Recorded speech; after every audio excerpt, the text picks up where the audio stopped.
ওয়ালাইকুম প্রিয় সশস্ত্রী ভাই বোনেরা, গ্রামের কৃষিকথা চ্যানেলে আপনাদের স্বাগতম। নতুন একটা ভিডিও নিয়ে আপনাদের মাঝে হাজির হয়েছে আমি নাজমুল হাসান। তো সেচ দেওয়ার উপকার কি সেটা আজকে আপনাদের মাঝে তুলে ধরছি। দেখতেই পাচ্ছেন এখানে কিন্তু সেচ দেওয়ার আগে 6 দিনের মাথায় কিন্তু 2 পাতা ছিল। এই যে একটি চারা, সেটা কিন্তু আপনার একদম ছোটো ছিল, 2 পাতা ছিল একদম, আর এর থেকে ছোটো ছিল 6 দিন বয়স। আজকে কিন্তু এই চারার বয়স হচ্ছে 10 দিন। তো 7 দিনের মাথায় কিন্তু সেচ দেওয়া হয়েছে, আজকে 10 দিনের মাথায় মাত্র 3 দিন। দেখতে পাচ্ছেন 3 দিনে কিন্তু কতটা বড় হয়ে গিয়েছে, প্রায় 5 পাতা হয়ে গিয়েছে। এখানে একটা দেখি কয় পাতা আছে, সেটা কিন্তু দেখতে পাচ্ছেন 4 পাতা, তারপরে একটা কিন্তু হচ্ছে 5 পাতা। সবগুলি কিন্তু 5 পাতা হয়ে গিয়েছে সেচ দেওয়ার মাধ্যমে। যখন আপনি আর আগে 2 দিন আগে যদি সেচ দেওয়া হতো তাহলে কিন্তু এখন 6টা পাতা থাকতো।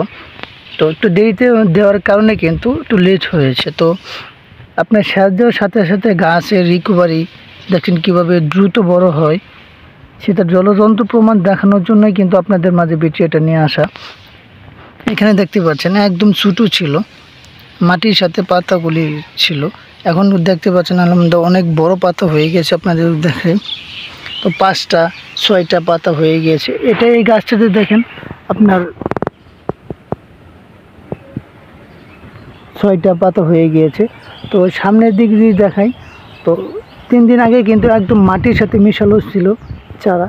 এখন কিন্তু আলহামদুলিল্লাহ যে সেচ দেওয়ার সাথে সাথে কিন্তু গাছ দ্রুত বড় হয়ে যাচ্ছে। প্রত্যেকটি চারা কিন্তু আগে যেগুলি চারা গজা নাই, সেগুলো চারাও কিন্তু গজাতে সক্ষম হয়েছে, এবং প্রত্যেকটা চারা আলহামদুলিল্লাহ সবগুলি চারা কিন্তু দ্রুত বড় হচ্ছে। এরকম কিন্তু দ্রুত বড় হচ্ছে। আপনাদের যদি দেখাই, সামনে নিয়ে যদি দেখাই, তো দেখতে পাচ্ছেন এখানে কিন্তু প্রত্যেকটা চারা গজিয়েছে। তো আপনাদের দেখাচ্ছে, দেখতে পাচ্ছেন প্রত্যেকটা চারা কিন্তু 100% গজিয়েছে। তো এখানে আপনার এই সময়টা যদি বৃষ্টি হয় সেটা করণীয় কি, যেহেতু দ্রুত বড় হচ্ছে সেখানে কিন্তু বৃষ্টি হলে আপনার কিন্তু সাদা মাছি এগুলো কিন্তু বা মাছি আক্রমণ করতে পারে। সেক্ষেত্রে করণীয় কি, দেখতে পাচ্ছেন এটা কিন্তু আপনার যেহেতু কালকেও কিন্তু হালকা পরিসরে বৃষ্টি আসছে, সেই কারণে কিন্তু বিট ভেজা আছে। তো আপনার এখানেও কিন্তু হালকা পরিসরে কিন্তু ভেজা আছে। তো সেই ক্ষেত্রে কিন্তু মাছিটা আক্রমণ করতে পারে, সাদা মাছি বা এমনি মাছি আক্রমণ করতে পারে। আক্রমণ করার ফলে কিন্তু আপনার গাছ বা রেড পামকিল বিটল পোকা আক্রমণ করতে পারে, ঠিক আছে, এরকম ছিদ্র করতে পারে।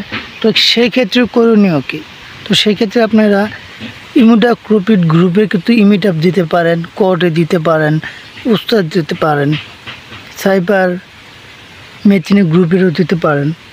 তো এইগুলি আপনারা যদি প্রয়োগ করেন তাহলে কিন্তু ওই সাদা মাছি জব পোকা এগুলো থেকে কিন্তু রক্ষা পাবেন। যদি আপনার জমিতে দেখতে পাচ্ছেন আক্রমণ করেছে, পোকামাকড় আক্রমণ করেছে, সেই ক্ষেত্রে কিন্তু আপনারা এই প্রোডাক্টটি ব্যবহার করবেন। অযথায় কিন্তু কীটনাশক ব্যবহার করলে গাছ ও জমির জন্য কিন্তু ক্ষতি হয়। তো সকলেই ভালো থাকবেন, সুস্থ থাকবেন। আজকের মতো বিদায় নিচ্ছি। যদি ভিডিওটা আপনাদের একটু উপকার আসে অবশ্যই লাইক, কমেন্ট, শেয়ার এবং সাবস্ক্রাইব করে পাশে থাকবেন।